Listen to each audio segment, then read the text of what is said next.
नमस्कार, मी ईशा जगताप. हितगुज मध्ये आपलं स्वागत आहे. या आरोग्य विषयक विशेष कार्यक्रमातून आपण तज्ज्ञांकडून विविध आजारांविषयी माहिती मिळवतो आणि त्यांवरील उपचारही जाणून घेतो. आजचा आपला विषय आहे गुडघेदुखीचे व्यवस्थापन, अर्थात नी पेन मॅनेजमेंट, ज्याबद्दल मार्गदर्शन करण्यासाठी आजच्या कार्यक्रमात सहभागी झाले आहेत डॉक्टर श्रीधर अर्चिक. नमस्कार डॉक्टर, कार्यक्रमात आपलं स्वागत आहे. डॉक्टरांची ओळख करून घेऊया. डॉक्टर श्रीधर अर्चिक हे गेली अनेक वर्ष वैद्यकीय क्षेत्रात रोबोटिक जॉईंट रिप्लेसमेंट तज्ज्ञ म्हणून कार्यरत आहेत. ग्लेन ईगल्स, लीलावती, हिंदुजा, रहेजा अशा नामवंत रुग्णालयांमध्ये ते रुग्णसेवा देतात. त्यांना विशेषतः नी प्रिझर्वेशन सर्जरीसाठी ओळखलं जातं.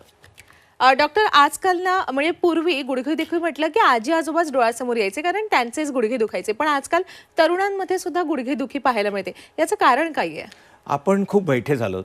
कोविड नंतर सवय झाली, आपण खूप बैठे झालोत. हो, वर्क फ्रॉम होम चालू झालंय. पूर्वी आपण वाण्याकडे सामान आणायला जायचो, आता आपल्याला 10 मिनिटात घरी येतं म्हणून आपण उठत पण नाही. व्यायामाचा अभाव आहे, त्यामुळे ह्या तरुण क्षेत्रात फारच गुडघेदुखी वाढली. म्हणजे आता 40शीलाच गुडघे खराब व्हायला लागलेत. हो, आत्ताचा जर आपण विचार केला तर आधुनिक फिटनेस काय आहे गुडघ्यांसाठी, आपण काय सांगाल याविषयी? सो आता आपल्याला जर वर्क फ्रॉम होम आहे तर व्यायाम करणं आपल्या हातात आहे. सो तुम्हाला वजन जर आटोक्यात ठेवायचं असेल तर एकतर तुम्हाला व्यायाम नियमित पाहिजे. जर तो तुमच्या कामामुळे होत नसेल तर तुम्ही दिवसातून वेळ काढून व्यायाम करायला पाहिजे. एक अर्धा तास केला तरी खूप होतो. नंबर 2, तुमचं खाणं. आता गंमत म्हणजे माणूस हा एकच प्राणी आहे जो भूक लागली नसताना खातो.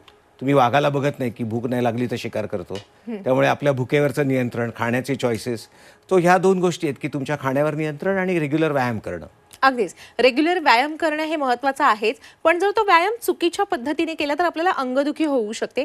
व्यायामातल्या अशा कोणत्या चुका असतात ज्यामुळे आपल्या गुडघ्यांचं नुकसान व्हायला सुरुवात होते? फार छान प्रश्न विचारलात. आता काय होतं की समजा तुम्ही उड्या मारताय, सो तुम्हाला न्यूटनचा 3रा नियम आठवला तर action and reaction are equal and opposite. So तुम्ही ज्याच्यावर गुडघ्यावर आघात करणारे व्यायाम आहेत, म्हणजे तुम्ही उगाच रस्त्यावर जोरात धावताय किंवा खूप उड्या मारताय, दोरीचे व्यायाम करताय, ज्याला हाय इम्पॅक्ट एक्सरसाइज म्हणतात, तर ते एक्सरसाइज तुमच्या गुडघ्याला हानिकारक असतात. त्यामुळे व्यायाम करताना आम्ही असा सल्ला देतो की तुम्ही कुठचेही व्यायाम शेजारी करतो म्हणून नका करू किंवा यूट्यूब चॅनल्स बघू नका.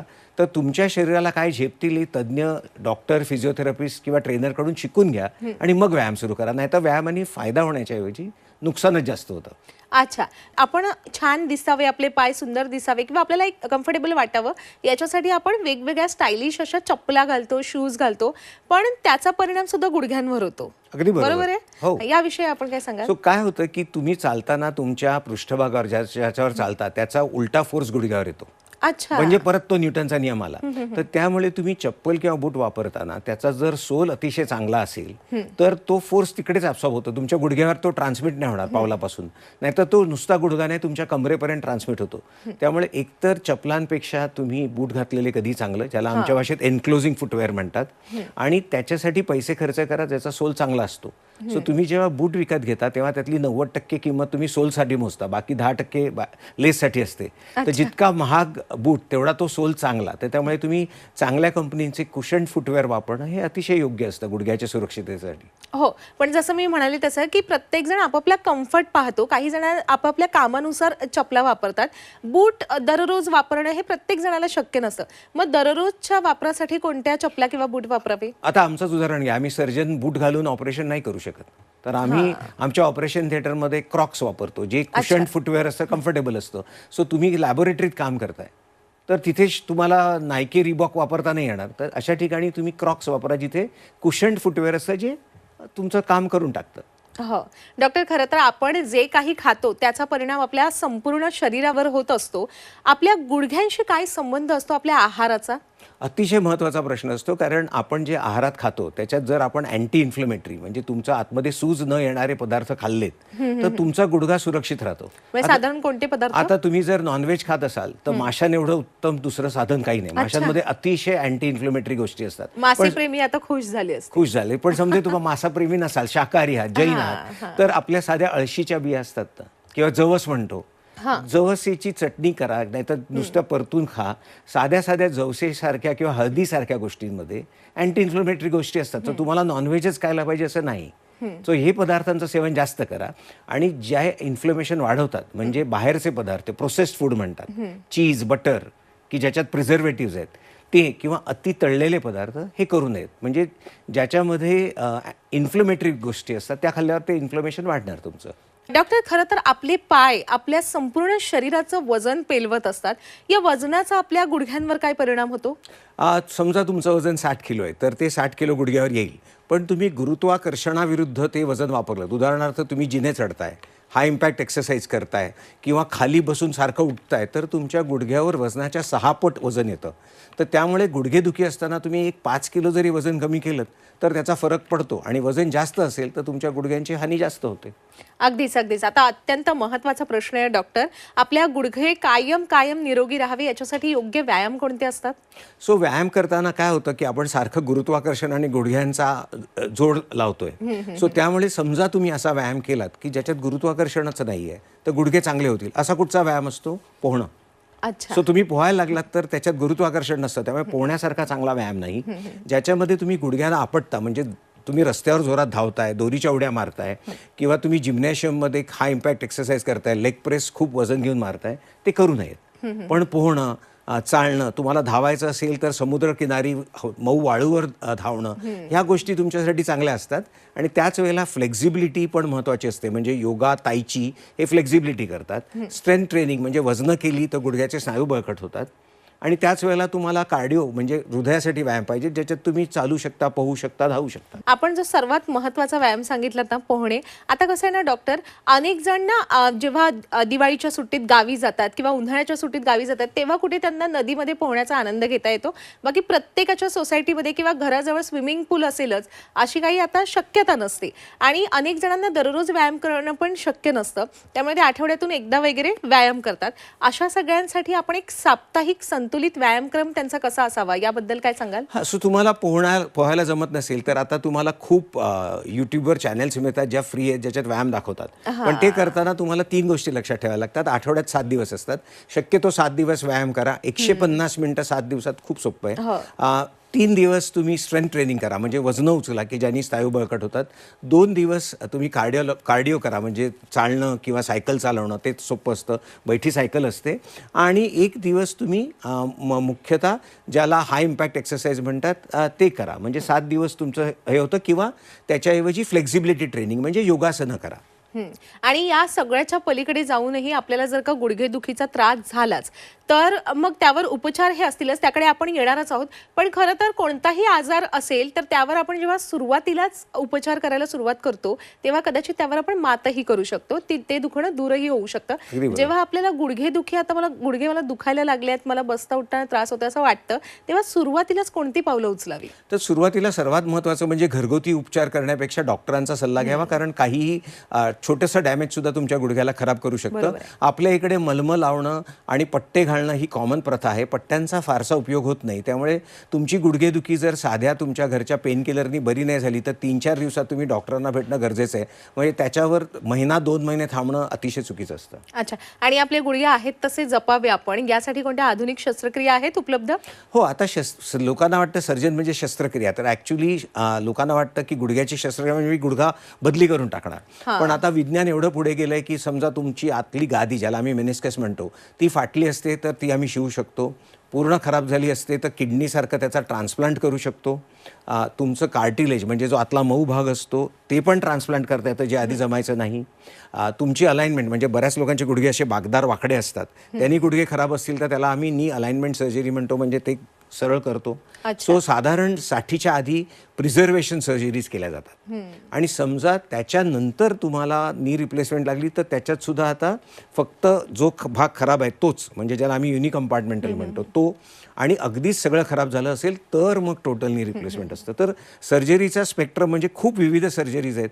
तुम्ही जितक्या लवकर डॉक्टरांकडे जाल तेवढं तुम्हाला कमीत कमी ह्याच्यात निरोगी राहता येईल. हो, आपण ज्या पट्ट्यांचा, मलमांचा आपण उल्लेख केला त्याच्याही पेक्षा एक अत्यंत सामान्य उपाय जो असतो तो म्हणजे पेन किलर घ्यायचं. पेन किलर गोळी घ्यायची आणि मग दुखणं थांबवायचं, जे अतिशय घातक ठरू शकतं. त्याचबरोबर गुडघेदुखीवर आराम मिळवा अशा अनेक इंजेक्शनच्या जाहिराती सुद्धा आपण आता ऐकतो, पाहतो. याविषयी काय सांगाल डॉक्टर? 2 गोष्टी आहेत. तुम्हाला खूप जाहिराती आता टीव्हीवर दिसतात की अमुक तेल प्यालं किंवा अमुक टॉनिक प्यायलं किंवा अशी गोळी घेतली की गुडघा बरा होतो, हे अगदी खोटं आहे. तो गुडघा वयाप्रमाणे झिजत असतो. सो ते तर अजिबात तुम्ही जाहिरातीला बळी पडू नये. इंजेक्शनच्या बाबतीत 2 प्रकार येतात. आता तुम्हाला इंजेक्शनमध्ये भूलथापा खूप असतात. त्यातली 2-3 इंजेक्शन आहेत. म्हणजे तुमच्या गुडघ्यातलं वंगण परत तयार करता येणारं इंजेक्शन गेली 30 वर्ष बाजारात आहे. हो, ते काम करतं. पण आता आधी स्टेम सेल, अमुक सेल, तमुक सेल करून आता तुम्ही ऐकलं असेल तर लोक गोल्ड म्हणजे अक्षरशः सोनं गुडघ्याच्या आतमध्ये घालतात.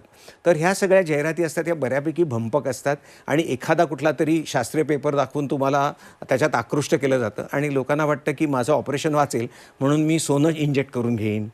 काही लोक तर जळवा पण लावतात. तर ह्या गोष्टींसाठी मी डॉक्टर म्हणून सल्ला देईन की तुम्ही आधी 4 लोकांना विचारा की हे खरंच शास्त्रीय आहे का, आणि मग त्याच्यासाठी जा. त्याची किंमत खूप असते पण युजली फसवलं जातं त्याच्यात. तर काही इंजेक्शन असतात जे आम्ही खरंच वापरतो, उदाहरणार्थ वंगणाचं इंजेक्शन, ते घ्यायला काही हरकत नाही.